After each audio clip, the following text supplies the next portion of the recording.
বন্দে মাতরম। প্রতিদিন গঙ্গা নদীর পার ভাঙছে, হাজার হাজার মানুষ জলের তলে বাড়ি ঘর তলিয়ে যাচ্ছে। কেন্দ্রীয় সরকার নীরব কেন? জবাব চাই। কেন্দ্রীয় সরকার নীরব কেন? জবাব চাই। মুর্শিদাবাদ জেলার ফরাক্কা ব্যারেজ থেকে গঙ্গা নদীর আপ এবং ডাউন স্ট্রিমে কেন্দ্র সরকারকে আগের মতো 120 কিলোমিটার এলাকায় ভাঙন প্রতিরোধের কাজ সহ আরও একাধিক দাবি নিয়ে রবিবার থেকে 5 দিনের অবস্থান ধর্ণা কর্মসূচি শুরু করেছে তৃণমূল কংগ্রেস। নিউ ফরাক্কা পথের সাথী মোড়ে আজকের কর্মসূচিতে মালদা এবং মুর্শিদাবাদ জেলার একাধিক শীর্ষ তৃণমূল নেতা উপস্থিত ছিলেন। তৃণমূল কংগ্রেসের তরফ থেকে জানানো হয়েছে, ফরাক্কা ব্যারেজ কর্তৃপক্ষ তাদের দাবি না মানলে আগামী দিন বৃহত্তর আন্দোলনে নামবে দল। ফরাক্কার তৃণমূল বিধায়ক মনিরুল ইসলাম বলেন, গত 27 আগস্ট আমরা ফরাক্কা ব্যারেজ প্রকল্পের জেনারেল ম্যানেজারের সাথে দেখা করে একাধিক বিষয় নিয়ে তাকে একটি স্মারকলিপি জমা দিয়েছিলাম, কিন্তু সেই বিষয়ে তার তরফ থেকে এখনো আমরা কোনো উত্তর পাইনি। 2014 সাল পর্যন্ত ফরাক্কা ব্যারেজের আপ এবং ডাউন স্ট্রিম মিলিয়ে মোট 120 কিলোমিটার এলাকার ভাঙন প্রতিরোধ এবং রক্ষণাবেক্ষণের কাজ করত কেন্দ্র সরকার। কেন্দ্রে বিজেপি সরকার ক্ষমতায় আসার পর 2017 সাল থেকে মাত্র 19 কিলোমিটার এলাকা রক্ষণাবেক্ষণের কাজ করেন তারা। তৃণমূল বিধায়ক আরও বলেন, ফরাক্কা ব্যারেজ কর্তৃপক্ষের হাতে বর্তমানে কয়েক হাজার একক অব্যবহৃত জমি রয়েছে।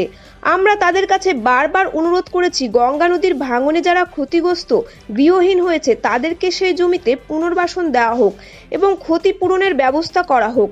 আমাদের দাবি মানা না হলে ফরাক্কাতে বৃহত্তর আন্দোলনের পথে নামবে তৃণমূল কংগ্রেস।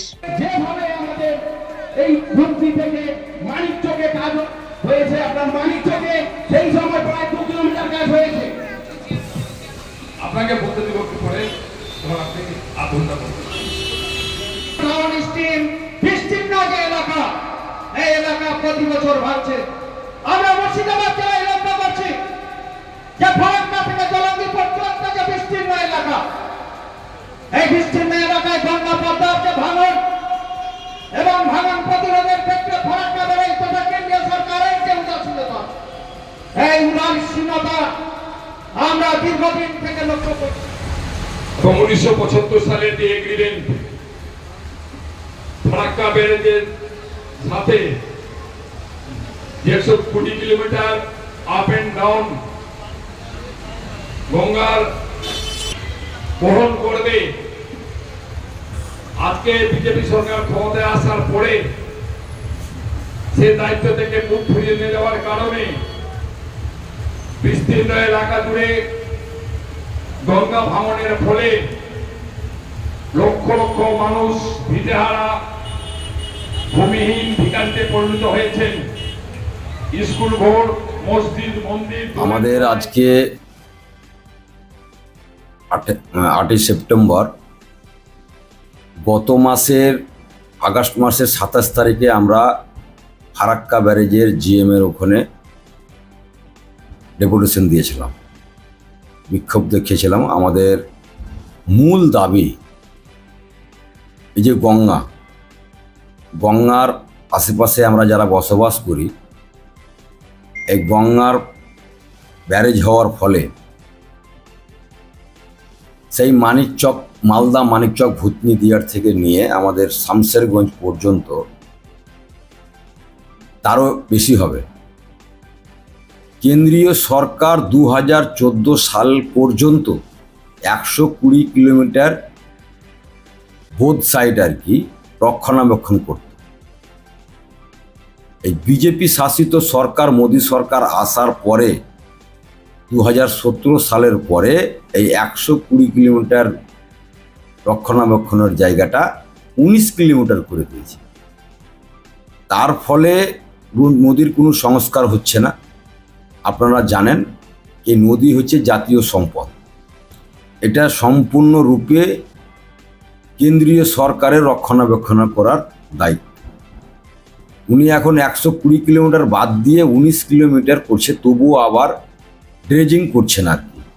ড্রেজিং না করার ফলে পলি জমা যাওয়ার ফলে এক সাইডটা উঁচা হয়ে যায়, এক সাইডটা ভেঙে যাচ্ছে। জল যেদিকে নিচু পাবে সেদিকেই জল যাবে। 27 তারিখের যে আমাদের ডেপুটেশন ছিল তার সদুত্তর আমরা পাইনি। 5 দিন ব্যাপী আমাদের অবস্থান বিক্ষোভ চলবে।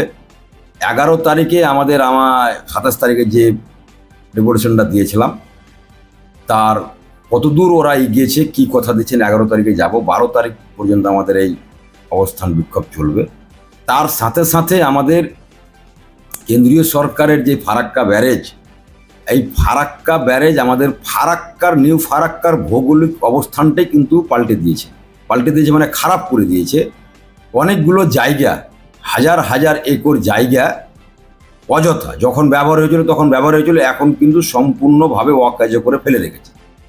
আমরা চাই যারা নদীর গর্ভে বাড়ি ঘর নিঃস্ব হয়ে গেছে তাদের পুনর্বাসনের ব্যবস্থা করা হোক, তাদের ক্ষতিপূরণ দেওয়া হোক, এবং এই যে অকেজো জায়গাগুলো ঘিরে রেখেছে ডিটেনশন ক্যাম্পের মতো করে আর কি, আপনারা লোকাল সাংবাদিক আপনারা বুঝতে পারবেন কিভাবে এরিয়াগুলো ঘিরে রেখেছে এবং মানুষকে চাষবাস করতে দিচ্ছে না, নিজে কিছু করছে না।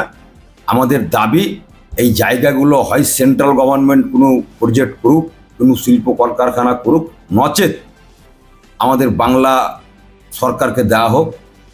তাহলে বাংলার সরকার দিলে আমাদের যে ক্ষতিগ্রস্ত বাড়িঘরগুলো হচ্ছে, যারা সর্বস্ব হারিয়ে ফেলেছে, তাদের পুনর্বাসনের ব্যবস্থা করব এবং আমরা এখানে রাজ্য সরকারের মাধ্যমে অনেক ডেভেলপ করতে পারব। ইতিমধ্যে আপনারা যে বিক্ষোভ করছেন, এটা এই বিক্ষোভটা কি 24 ঘন্টা ধরে 5 দিন? আমাদের 5 দিন ধরেই চলবে। সকাল 10টা থেকে শুরু করব, রাত্রি পর্যন্ত চলবে। রাত্রে তো আর মানুষ জেগে থাকে না, কিন্তু 5 দিন টানা আমাদের চলবে। তারপরে আমাদের পিটিএসে 12 তারিখে আমাদের আর একটা কর্মসূচি, বিক্ষোভ কর্মসূচি আছে আর কি। এই অবস্থান বিক্ষোভে কি মালদাও যোগ থাকছে? হ্যাঁ, আমাদের মালদা তৃণমূল কংগ্রেস কমিটির উদ্যোগে এবং মুর্শিদাবাদ তৃণমূল কমিটির উদ্যোগে আমাদের এই 5 দিনের নিউ ফারাক্কা বাস স্ট্যান্ডে পথের সাথে সামনে, আপনি যেটা বললেন রাস্তার উপরে নয়, আমরা যানবাহন তো আর বন্ধ করতে পারবো না, আর ওটা আমাদের নীতির মধ্যেও পড়ে না, আমরা সাইড করেই করছি। সেখানে আমাদের 2 জেলারই নেতা মন্ত্রীরা থাকবেন।